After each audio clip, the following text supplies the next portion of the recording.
Imagine standing on a medieval battlefield, the air thick with the smell of sweat, iron, and fear. Around you, warriors aren't just swinging swords like the fairy tales suggest. They're wielding instruments of raw brutality, crafted with one goal: break through armor, crush bones, and send a very clear message: survival is optional. Forget honor and gallantry. Medieval warfare was a brutal arms race of innovation and savagery.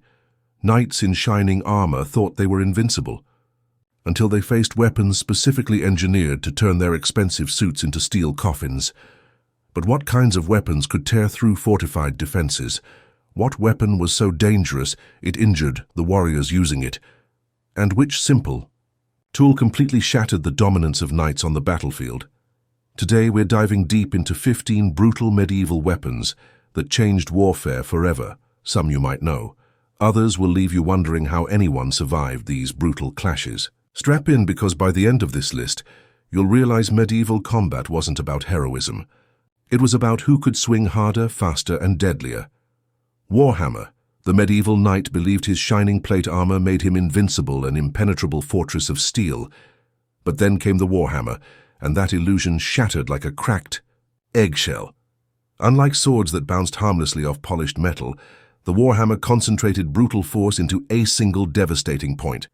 One blow could collapse a helmet and the skull underneath without even needing to pierce the armor. It wasn't about cutting or slicing. It was about physics delivering a knockout punch straight to the brain. The warhammer wasn't fancy. It was the medieval equivalent of a precision sledgehammer. Some Model 7 featured a wicked spike on the reverse side, turning the weapon into a multi-tool of destruction: crush with one side, puncture with the other.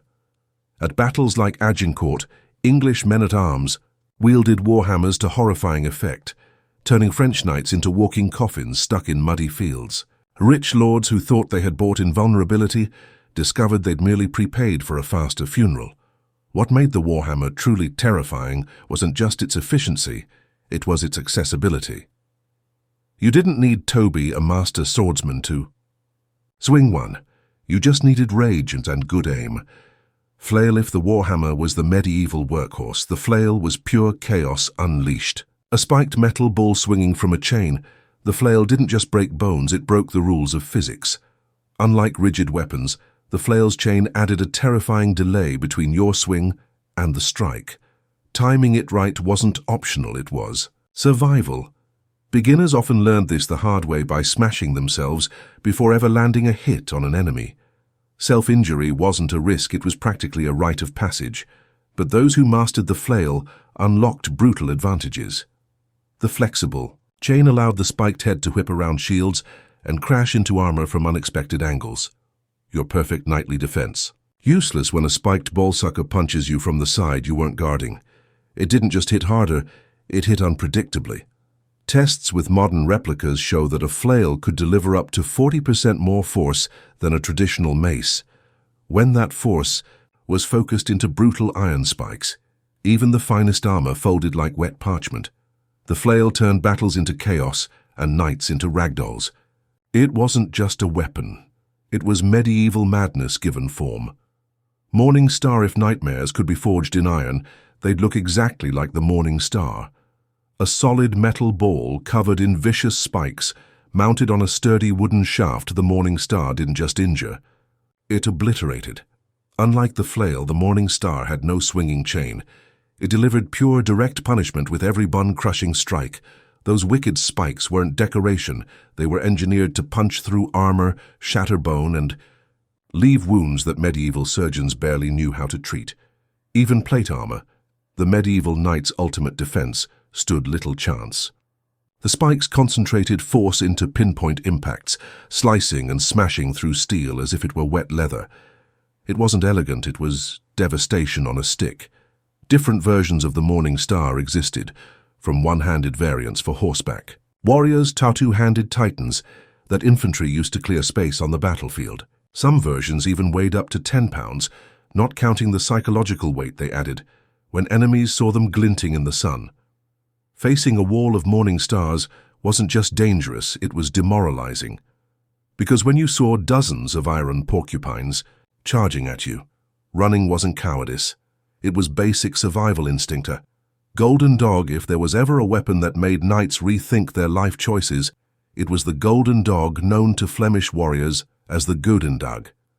Simple, brutal, and shockingly effective, it proved that you didn't need a fortune or a noble title to topple an armored elite. At first glance, it didn't look like much, just a heavy wooden shaft topped with a nasty iron spike. But in the hands of determined foot soldiers, it became a knight's worst nightmare. Charging cavalry expected glory. Instead, they got impaled or smashed flat like bugs on a windshield. The genius of the Golden Dog lay in its technique. Soldiers would brace it against the ground spike pointing up. Momentum did the rest. A charging horse or rider couldn't stop in time, and one horrific collision later, the knight was off his horse and face to face with a peasant ready to finish the job. At the Battle of the Golden Spurs in 1302, Flemish militias armed with Goedendags crushed the finest French cavalry in Europe. The field glittered not with victory, but with thousands of fallen golden spurs ripped from dead knights. It was a brutally simple message. No matter how rich you were, the ground would welcome you equally. Zweihander, when subtlety fails, bring a sword that's taller than your enemies. Enter the Zweihander, literally two-hander, the oversized blade that turned human tanks into battlefield wrecking balls. Measuring up to 6 feet long and often weighing 7 to 14 pounds, the Zweihander wasn't just a weapon, it was a statement. When her soldier lifted one of these beasts, it announced two things. I'm stronger than you, and you're about to have a very bad day. Landsknechts, elite German mercenaries, specialized in wielding these massive swords, earning double pay for the privilege. Their job? Smash through dense pike formations, cut down multiple opponents with a single swing, and sow pure panic. Against a phalanx of bristling spears, most soldiers would hesitate. Zweihander wielders would charge straight in, turning precision. Formations into bloody chaos, specialized features like ricassos, grip points above the crossguard, and parrying hooks made these giant swords surprisingly versatile, not just hacking machines, but instruments of skill in the hands of trained warriors. Watching. A Zweihander in action was like watching a walking siege weapon. If you saw one coming, you had two choices: run or pray your armor was insured. Bec de Corbin, if a knight's armor was a fortress. The Bec de Corbin was the key to its front door, except this key looked like a wickedly curved raven's beak, designed to tear, puncture, and crush with terrifying efficiency. Unlike a simple hammer or axe, the Bec de Corbin was a multi-tool of medieval violence. On one side, a brutal hammer for smashing. On the other, a hooked spike, the beak perfect for puncturing through the toughest plate armor. Some versions even added a spear point at the top for thrusting. No matter how fancy your armor was, the Bec had a way of making it feel optional. The real genius of the weapon was mechanical advantage. The long wooden shaft let the user generate insane force, and when all that power focused into the narrow beak tip, even the finest Milanese steel cracked like glass. Soldiers trained extensively to use it, learning how to switch from smashing to hooking to stabbing mid-fight. It wasn't just about brute strength, it was about precision violence. Facing a Bec de Corbin wasn't a duel. It was a live demonstration that no matter how rich or armored you were, physics always wins. Mancatcher, sometimes killing your enemy, wasn't the goal. Capturing them alive for a hefty ransom was much more profitable. That's where the Mancatcher came in, a weapon that was part trap, part humiliation device. Imagine a long wooden pole topped with a metal collar lined with inward-facing spikes. A soldier would slam it around a knight's neck, limb, or even torso, and once locked, escape was nearly impossible. Struggle too much, and the spikes made sure you regretted it. The Mancatcher was medieval financial planning at its finest. A dead knight was worth a few pieces of armor.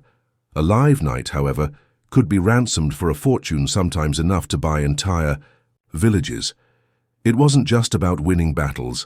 It was about making battles pay. City guards, castle defenders, and specialized troops used Mancatchers in coordinated teams, tackling valuable targets without killing them.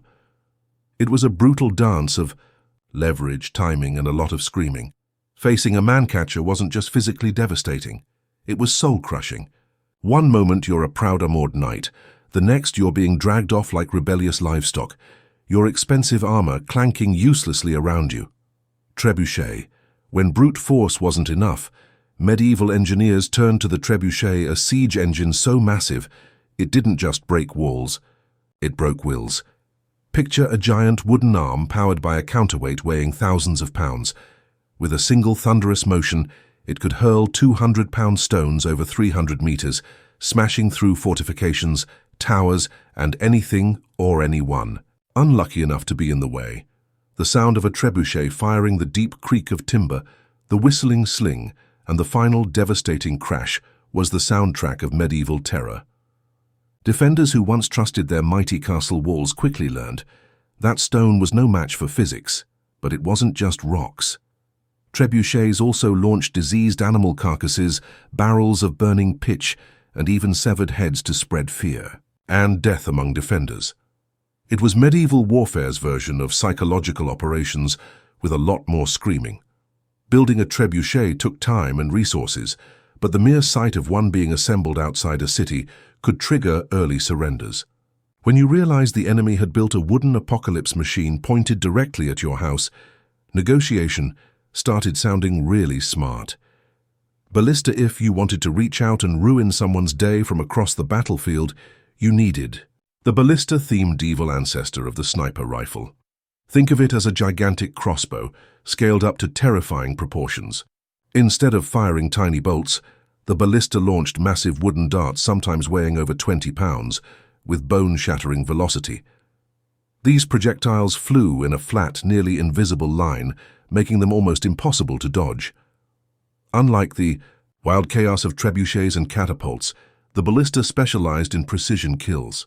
It could pick off enemy commanders, key defenders, or unlucky soldiers who just happened to be standing in the wrong place at the wrong time. One minute you were shouting orders, the next you were a human shish kebab. Ballistas needed trained crews, usually 3 to 5 soldiers, to aim, load and fire at maximum speed. A good team could unleash 2 or 3 deadly shots per minute, turning tight enemy formations into bloody puzzles missing crucial pieces. Facing a ballista didn't feel like a siege, it felt like divine judgment with very bad aim. You couldn't hear it, you couldn't see it. You just dropped and your friends figured it out a few seconds later. Scorpion. If the ballista was medieval heavy artillery, the Scorpion was the battlefield's rapid-fire assassin, lighter, faster and easier to reposition. The Scorpion hurled deadly bolts with terrifying speed and precision. Originally developed by the Romans and reborn during the Crusades, this torsion-powered weapon packed enough punch to pierce shields, armor, and sometimes 2 unlucky soldiers standing too close together. Unlike catapults that launched projectiles in lazy arcs, the Scorpion fired almost flat, straight-shot bolts that were nearly invisible in flight. By the time you heard the snap, it was already over. No dramatic ducking, no heroic dodging, just sudden silence. A skilled Scorpion team could fire up to 10 bolts per minute, an astonishing rate for medieval tech. And when they targeted walls, parapets, or siege engineers, they didn't just harass the enemy, they made every soldier second-guess whether standing up was a good idea. Siege defenders feared Scorpions not just for the wounds they caused, but for the psychological devastation they left behind. Being visible even for a second could mean instant death, fired by someone you couldn't even see. The Scorpion wasn't designed to smash castles, it was designed to shatter confidence, 1 bolt at a time. Pollaxe. When medieval battles demanded options, soldiers didn't bring just one weapon, they brought the Pollaxe, a brutal multi-tool that could stab, hook, hack, and smash without missing a beat.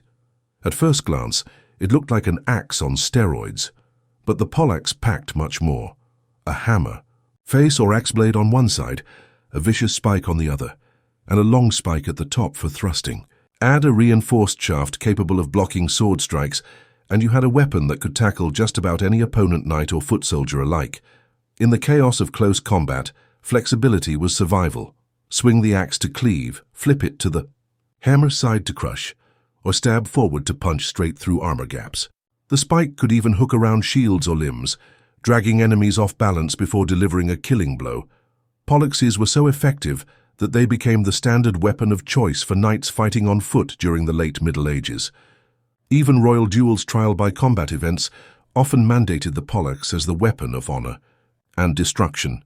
Facing a Pollaxe wasn't just dangerous, it was a checklist of bad ways to die, delivered one brutal move at a time. Gizame, if medieval warfare had a get-over-here move, it would be brought to you by the Gizam, a wicked polearm, designed specifically to drag knights out of their saddles, or their dignity. The Gizam was basically a long pole tipped with a sharp hook or blade, and sometimes both. It wasn't flashy like a sword, but it was brutally effective. In the hands of a trained infantryman, it could snag armor, catch limbs, trip horses, and rip shields right out of trembling hands. Imagine charging confidently into battle, only to find your leg yanked out from under you, or your shield arm pinned wide open. That's the Gizam working its awful magic. Knights who thought they were invincible atop their horses quickly discovered the ground had other plans. Originally developed from farming tools like pruning hooks, the Gizam showed that necessity and a little bit of spite truly is the mother of invention. Farmers turned soldiers didn't just adapt their tools, they weaponized their survival instincts. The Gizam wasn't about honor duels. It was about turning proud warriors into easy targets quickly, ruthlessly, and with maximum embarrassment. Longbow, if the sword was the symbol of knightly honor, the longbow was the instrument that shattered it from 300 yards away. Simple in design, but devastating in effect, the longbow didn't just punch through armor, it punched through centuries of military tradition. English archers, many of them commoners, trained from childhood to master this weapon, and when they took the field, they unleashed storms of arrows so deadly that even the finest knights fell like wheat before the scythe. At battles like Crécy and Agincourt, waves of armor-piercing arrows rained down, making heavy cavalry charges. Once unstoppable looked like suicidal stampedes. Plate armor offered some protection, but not enough. A well-placed bodkin point could slip through mail gaps, pierce under visors, or punch through thinner sections of plate like a hot knife through. Further, what made the longbow terrifying wasn't just its range, it was the volume. Skilled archers could fire 10-12 arrows per minute, turning the sky black and making retreat feel like wishful thinking. The longbow didn't just kill knights. It killed the entire medieval idea that aristocratic birth made you superior in battle. Turns out, physics and peasant anger were the real great equalizers. Crossbow, if the longbow was a finely tuned instrument, the crossbow was a medieval shotgun, simple, brutal, and accessible to almost anyone with 2 working arms and a grudge. The crossbow didn't require years of training like the longbow. You could teach a peasant to load, aim, and fire a crossbow in a few weeks, and what it lacked in firing speed, it made up for with sheer killing power. A heavy crossbow bolt could punch through chainmail, pierce plate armor, and impale unlucky knights straight through their shields. That brutal efficiency terrified the nobility. In fact, the Catholic Church once tried to ban crossbows for use against Christians, calling them too deadly, which, of course, only made soldiers love them more. The crossbow turned traditional medieval warfare upside down. Suddenly, a peasant who had never touched a sword could kill a knight whose armor cost a small fortune, no fancy footwork, no chivalric code, just a trigger pull and a deadly bolt flying toward destiny. Crossbowmen became the backbone of medieval armies, deadly from behind walls, inside castle towers, and on open battlefields. Where honor failed, the crossbow succeeded, won brutally. Simple shot at a time. Fifine. Arbalestif. The crossbow was a medieval shotgun. The arbalest was the heavy artillery version, bigger, meaner, and strong enough to make even the best armor look like wet cardboard. Built with steel bows and reinforced frames, the arbalest packed a terrifying punch. Firing heavy, thick bolts with monstrous force, it could punch clean through chainmail, splinter shields, and even crack open plate armor like an iron nutcracker. Getting hit by one wasn't just painful, it was career-ending, and often life-ending. But with great power came great patience. Reloading an arbalest could take up to a full minute, requiring cranks, winches, and occasionally an extra set of hands. In battle, arbalest crews would fire once, then duck behind cover to reload while praying they weren't noticed. Still, when that shot landed, it changed the fight. Walls were breached, knights were dethroned literally, horses went down in screaming. Chaos? The arbalest didn't care about your bloodline, your coat of arms, or your expensive Milanese armor. It was the brutal equalizer of medieval battlefields, announcing to every noble warrior, "All the gold in the world can't save you from 400 pounds of angry physics." Medieval battlefields weren't won by valor alone, they were conquered by physics, brute force and the terrifying genius of weapon makers who turned fear into iron and wood. From the armor-crushing warhammer to the unpredictable flail, the commoner empowering longbow to the devastating arbalest, these 15 brutal weapons didn't just end lives, they ended eras. Every crushed helmet, shattered shield, and broken formation told the same story. In the brutal math of medieval warfare, no armor was ever truly safe. Remember those curiosity gaps from the start. What could tear through a knight's defenses? Warhammers, flails, and arbalests answered that question brutally. Which weapon scared even its own users? The flail, chaotic and deadly to all, including its wielder. And which tool shattered knightly? Dominance. The longbow, cold, distant, and unstoppable. Behind the romantic myths of chivalry lies the brutal reality. Innovation wasn't about nobility, it was about survival. And sometimes, the most revolutionary tools were simple, savage, and shockingly effective. If you love diving into the darker side of history, smash that like button, subscribe for more brutal deep dives, and tell us in the comments, which weapon would you least want to face on a medieval battlefield?